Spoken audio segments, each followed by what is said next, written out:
Hi, my name is Dr. Rudra Mohan, and through the Oral Health channel, today we're going to be talking about pit and fissure sealants. Let's start.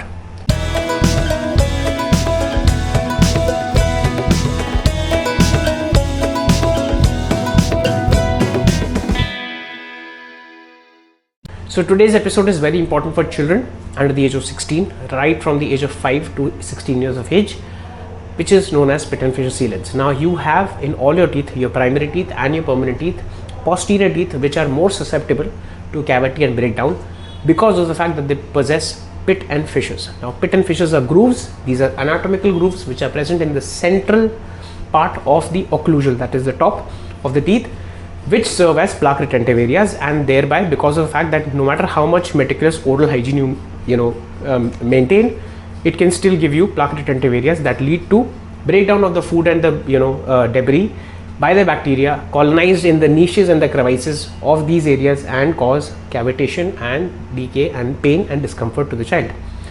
Now I understand that drilling, filling, everything is there, but it can lead to a lot of problems for the child as an emotional experience.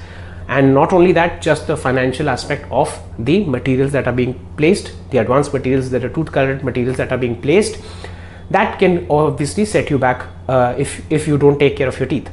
Now that is why pit and fissure sealants have been discovered and invented, and now they're being used. Usually they are either resin based or glass ionomer based or compomer based. We don't need to get into the chemical structure. Basically their simple function is to occlude or just fill these gaps completely on a very microscopic level, so that they completely block off the the enamel that is present, which can collect plaque, and that's why you can basically make those areas rendered plaque free so that they don't break down because of any sort of bacterial action. The procedure is very simple. We first clean the teeth properly, isolate the teeth. This might require you to take the help of a dental assistant, so you require four-handed dentistry for this. And then after that you acid etch the tooth, right, with 37% phosphoric acid, so that the surface of the tooth becomes kind of microscopically, it becomes frosty and has a frosty appearance, and because of that it leads to microporosities. After that you place the bonding agent and cure it, and after that finally you can put the pit and fissure sealant, whatever the mix might be. It might be self-curing, it might be a chemically chemical reaction thing, it might be light activated, depending upon the generation of the pit and fissure sealant, and then you're good to go. Now you need to understand that these materials are very moisture sensitive, so we have to make sure that the isolation is absolutely essential for placing these pit and fissure sealants. And how frequently can you get it done? For your child, you can get it done every 6 months, and we will also get to know that after every 6 months we'll get to know if everything is all right, or if not 6 months, if before that you finally see that there is some sort of a chip in the thing. Now for that, if it is a transparent pit and fissure sealant, you might have to come to us.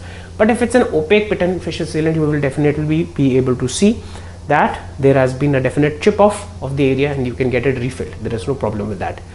The best aspect about this is that nowadays you have fluoride releasing pit and fissure sealants as well, which will lead to better mineralization and remineralization of the enamel. And on top of that, it really helps in protecting the teeth of the children, thereby protecting them from the pain that can happen because of the cavitation and the decay. So this was today's episode. Please like, share, subscribe, and do press the bell icon button for important updates. If you want to get in touch with me, here are my social media handles.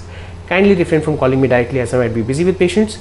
Just drop me a message on WhatsApp with your name, your location, and the common oral health problem that's causing you discomfort, and then I can get back to you within a couple of days. If you have any queries, doubts, apprehensions, or insights, please feel free to put them in the YouTube comment section. So that's it for today. Thank you.